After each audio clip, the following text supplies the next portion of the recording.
You're listening to The Pump Fake.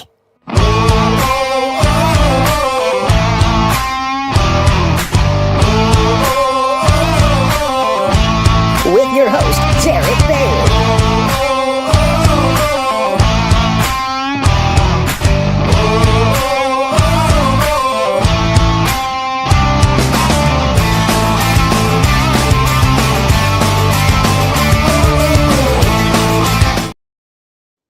Welcome into the latest live edition of The Pump Fake. Jarrett Bailey with you as always, and joining me today, my good friend from Sports Illustrated covering the San Francisco 49ers, Grant Cohn. Good to see you, buddy. How are you? I'm good, man. How are you? Oh, I'm living the dream, man. I can't complain. I will say it's a little bit hot for my liking here in Pittsburgh. Yesterday was a little bit of a warm one. We're getting up in the 80s now. It's that time of year. I'm notoriously not a hot weather guy. So it's that time of year where I gotta like battle it through for a couple months until it starts getting a little bit chilly again. But outside of that, cannot complain.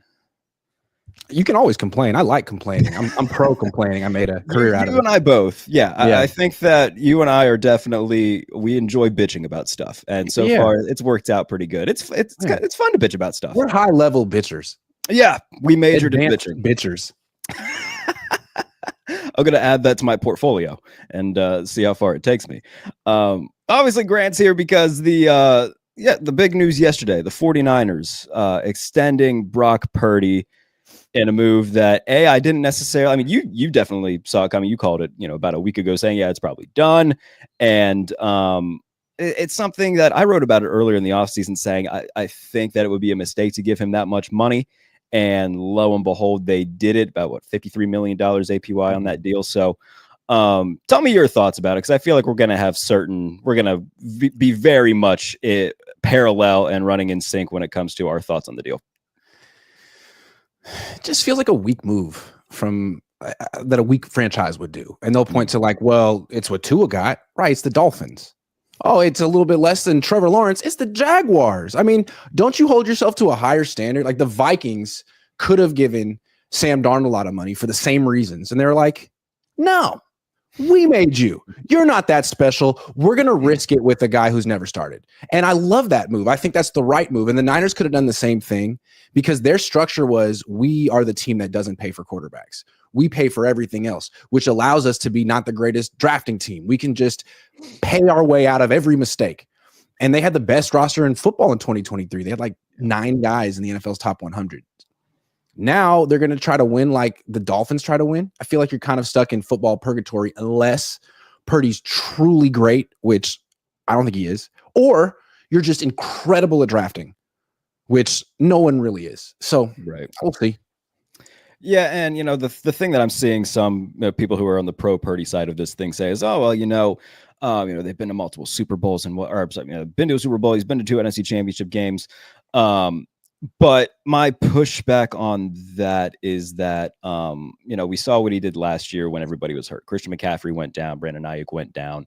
Deebo Samuel wasn't himself. And some people might say, well, that's a reason why he may have struggled in 2024. He finished 25th in catchable pass percentage, 32nd in on-target percentage. And a lot of people will say, okay, well, he's without his star players. But, we saw another guy in Buffalo who lost Stephon Diggs, didn't have a great receiving core, and then won MVP and dragged his team to a 13-win season. You're going to pay Brock Purdy $2 million less per year than that guy? I think it doesn't make a lot of sense from an organizational standpoint. And I don't think that the comparisons to the likes of, Allen or any of the other high profile quarterbacks, I don't think he's in that conversation. He's not a horrible quarterback, but paying a, above average quarterback, elite quarterback money, that's kind of how you pigeonhole yourself. And I think the Dolphins comparison is a really good one too, because I wouldn't be surprised if this is Tua's last year as a Dolphin, because I think that they're kind of the things that are happening organizationally with them kind of tell me, all right, I don't know if they believe in this guy anymore, and they might be regretting paying him. So it's a move that doesn't make sense to me. And I think that for an organization that has won with several different quarterbacks, everybody has talked about the Jimmy Garoppolo, Brock Purdy comparison since Brock got the starting job. And I think that they're fair ones to make, because if you look at like the EPA stuff, EPA loves Brock Purdy, but it also loved Jimmy when he was with the 49ers. They also went to a Super Bowl when Jimmy was with the 49ers. So I think that if any organization could have said, no, we're not going to pay you that much money, we've won with other guys, we'll probably win with whoever comes next, it could have been the 49ers. And it doesn't make sense to me, especially with the state of the franchise that they're in, because you talked about the great roster that they had in 2023. Almost all those guys are gone. Hafanga's gone, Eric Armstead's gone, Drake Greenlaw's gone, Deebo Samuel now gone. Like, they've lost a lot of that core, and I just don't think that Brock Purdy is the guy that you build around. I think he's more of a passenger in the car rather than the guy who's driving it. Yeah, I mean, look at Jimmy. I think Jimmy's a good example. He had all the same success that Brock had, the multiple NFC championship games and the Super Bowl appearance, but that was in one specific situation. And then you put him in other situations, and it's like, oh, you're not even a starting quarterback. You're the backup. It didn't even last a year in Vegas. No, not even a year. And now he's just like accepted that he's a backup quarterback. He's not even going to teams where he can try to compete. He's like, no, this is a good spot for me. I'll be Stafford's backup. Yeah. So are we sure that's not Purdy? Like, on the Niners, he's a starter. If you just dropped him on the Steelers, would he change anything for the Steelers? If you just dropped him on the Browns, would he produce? I feel like you're paying this guy top 7 money. You put Stafford or Herbert or Burrow on any team, they're producing. I don't care who's at wide receiver and who their offensive coordinator is, who's hurt, they're going to produce. You can't say that about Brock Purdy, which is why I wouldn't have done this contract. And I feel like when the Niners did it, probably a lot of people around the league, in the league, are like, yes. And especially for a guy like if you're CJ Stroud right now, right? You're going to be due for an extension. It's probably next year. They'll pick up the 5th-year option. And then the extension will kick in after that. But if you're CJ Stroud and you're seeing this, like, you're making note and be like, all right, that's bare minimum what I'm getting. I'm getting at least 53 a year. And if, and I like bringing up the other guys too, because, Justin Herbert had a really nice year last year throwing to dudes who looked like you and I, which isn't great if you're an NFL wide receiver. And I understand that he had, the playoff struggles and whatnot, through 4 picks. Granted, 2 of those were more on his pass catchers than him, but regardless, I think that we've seen so many quarterbacks like Herbert do like a lot more in terms of taking his team to the postseason and dragging a less than roster than what the 49ers have, compared to, a guy like Brock, who is, again, not a horrible quarterback by any stretch of the imagination, but not worth what they're paying him. And I don't know, man, like, I predicted that they would be a playoff team this year. Full disclosure. I know that you did not. Yeah, I know. I put them at 10 wins. I predicted they'd be a playoff team last year. Yeah. And maybe you're feeling a little bit. What do you have, like 11-6 right now? 12-5?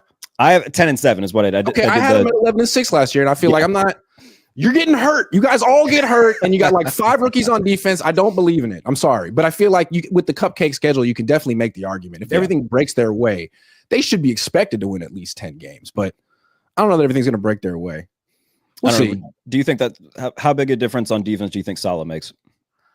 Oh, he's great. But like, what should the realistic expectations be for a defense that's starting 5 rookies? Yeah. So they could be great by the end of the season, but the first 2 months, I think that you should expect growing pains. I mean, sure. Michael Williams might be really good, but what about Alfred Collins and Nick Martin and Upton Stout and CJ West? All 5 of those guys should be starting. If 3 of them struggle early, that would be understandable. So by the end of the year, I think they should have a really good defense, though. So, I do my top 36 quarterbacks every year. That'll be coming out very soon. And I'm staring at the list right now. So I'll give everybody kind of a sneak peek of what we're doing. We'll play a little bit of like, would you rather? I'll give you a quarterback, and you can tell me if you would take either Purdy or that quarterback. Does that sound good? On the 49ers or on like random expansion team that I'm drafting for? Good question. I think both of those kind of make sense, because if you drop either of these guys in the 49ers, they would probably be more productive. But if you want to go expansion franchise, okay, that's a good point. All right. You know what I mean? Okay, sure. So, let's say Brock Purdy or Caleb Williams.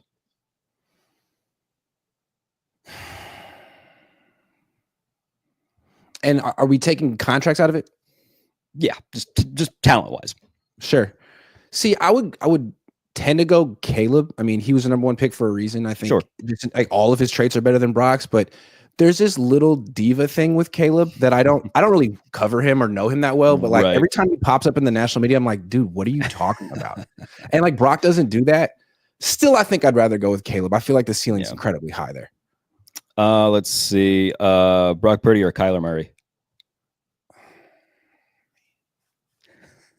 I'm the one person in the world that'll say Kyler Murray. I'll never quit that man. I still think he can do it. I still think he can be really good. Maybe they need to stop making Call of Duty, but last year he didn't run very much because he was coming off a torn ACL. Yeah. This is the year. He said he's going to run more. He's going to try to be like Lamar Jackson. He's even said it. So let's see if he can pull it off. If anyone could pull it off, it's him. I would still take the upside with Kyler Murray, even though he's 5'7", and I don't think he can see anything.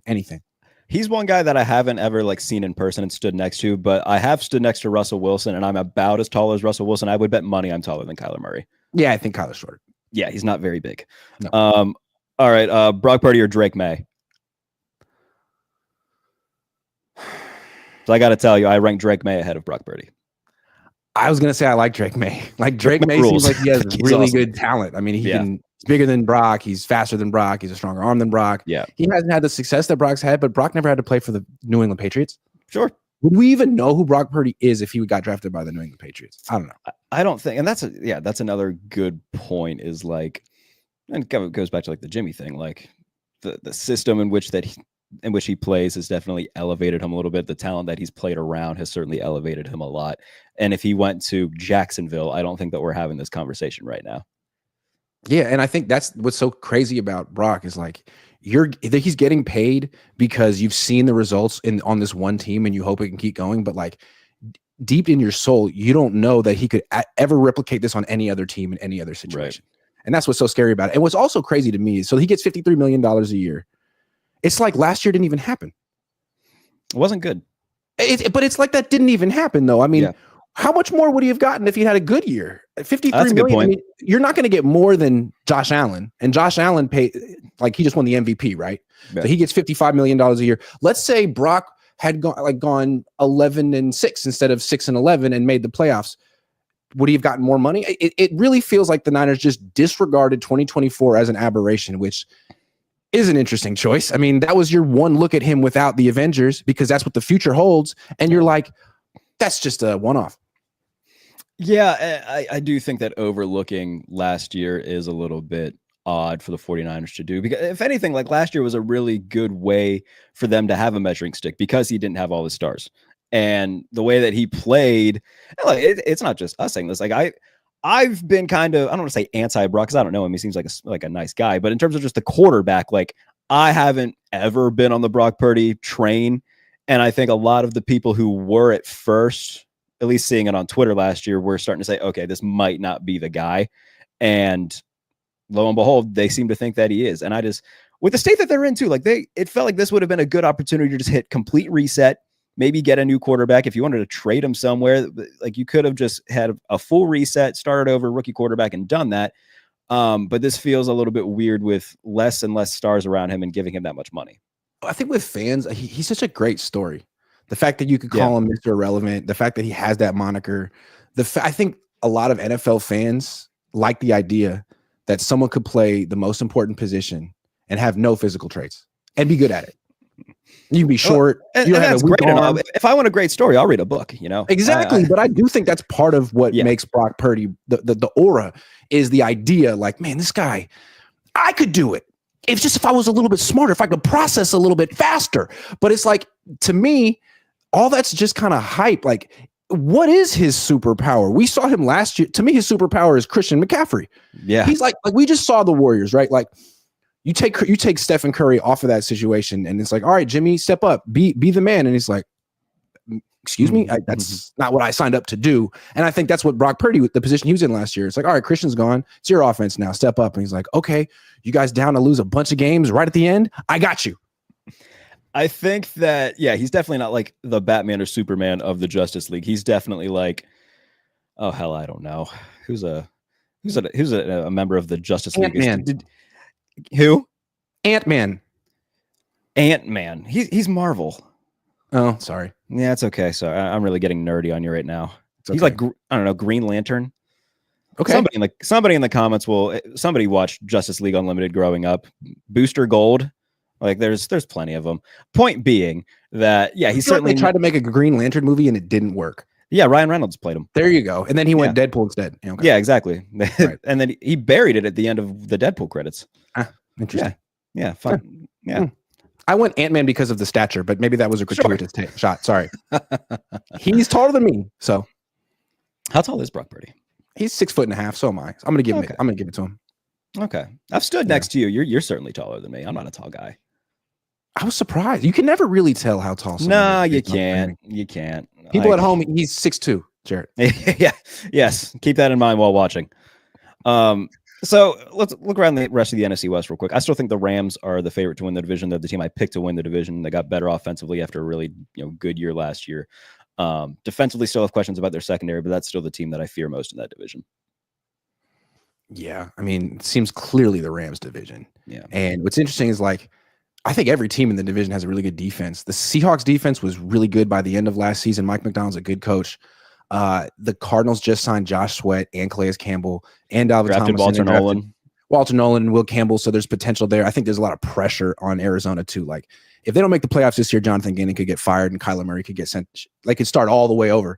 So they got to prove that they're viable. Yeah. And then the Niners who have their rookies, they could be really good by the end with Robert Saleh. But I think right now they have the worst defense in the division. Oh yeah, that's fair. I mean, you pointed out the Seahawks defense was really good at the end of last year. He was. Jonathan Gannon, a really good defensive coach who's done a lot more with a lot less and showing up there, and I think it surprised a lot of people. Who else am I missing in that division? Why am I? Oh, the Rams, of course. But even then, good, man. Yeah, their front seven's really good, but again, I still have questions about what they're going to do in the secondary. Akello. Steelers legend Akello Weatherspoon. Yeah, Niners legend. Yeah, there we go. Yeah, he's hurt us both at some point.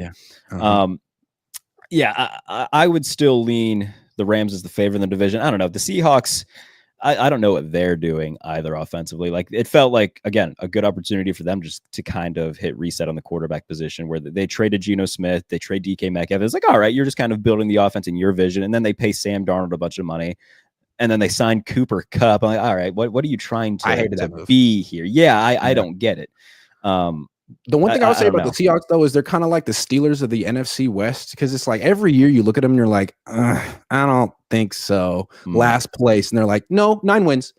We're going to get our 9, maybe 10. It's like, but you're not good. You're not really going anywhere. No one's scared of you, but they find a way to win 9 or 10 games pretty much every year. I saw somebody comment, and I don't know how accurate this is. They haven't finished last in the division since 2002. I believe it. Whereas the Niners, they're the opposite. They're either like by far the best team in the division or the wheels fall off by week 10. I got to tell you, I would much rather be a fan of a team like that where like I know, all right, it's either going to be boom or bust rather than continue being a fan of Mike Tomlin's Steelers where I know it's just going to be similar to the Seahawks. Where it's like, yeah, they'll be mid. They'll get destroyed in the wild card round. We'll repeat this cycle next year. I don't have anything to look forward to. I got 4 minutes left. Who's a better head coach, Kyle or Mike Tomlin? It's Kyle Shanahan. Why? I would drive Mike Tomlin to Santa Clara myself right now if it meant I could drive Kyle Shanahan back. Okay. Admittedly, I don't really follow Mike Tomlin that closely. Yeah. All I would say is he won that one Super Bowl when I was like 13. No, I don't know what. Yeah.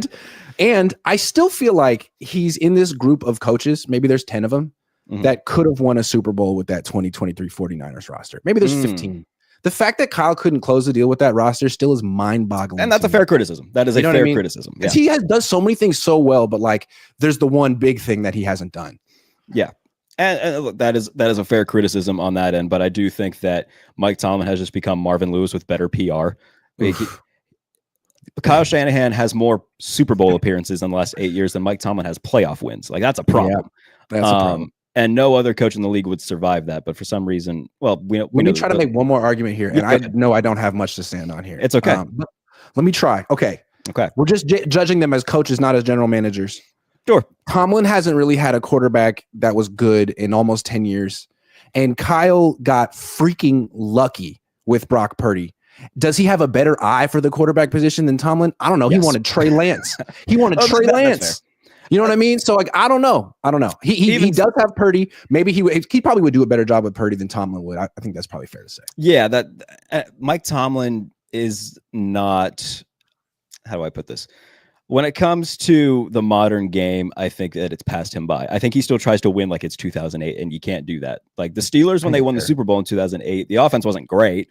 Like obviously they had Ben, but the offense itself, like it was like 21st in total offense. Like it wasn't great, but the defense was awesome. I think he still thinks you can win like that. You can do it in the regular season against like mediocre to bad teams, but come the playoffs, Josh Allen's on the other side, and he's going to rip you apart. You have to have a guy that can go toe to toe with that, and he just hasn't put any sort of care into that. And it's a pain in the butt. They're kind of being left behind in a lot of ways. And I hope that once this contract extension kind of runs out, they let it run out and they bring in new life, because it's enough is enough. Time. It's been 21 years. Enough is enough. It's going to be his 19th year. There should be a term limit for coaches. We go prove yourself somewhere else. 19, enough, dude. Go turn around the Detroit Lions, or no, not the Detroit Lions, whomever, the Jacksonville Jaguars, and show that you're really the truth. One more question: who's a better coach, Mike Tomlin or John Harbaugh? Tomlin's a better coach than Harbaugh. I agree with that. Thank you. Yeah, John Harbaugh gets none of the smoke that Mike Tomlin gets, but he's even bigger of whatever you want to call Tomlin. Because at least he eventually got Lamar Jackson. And look, Harbaugh deserves a lot of credit for having the mind to evolve and change things completely with Lamar Jackson. He's won absolutely nothing with Lamar Jackson. Nothing. Yes.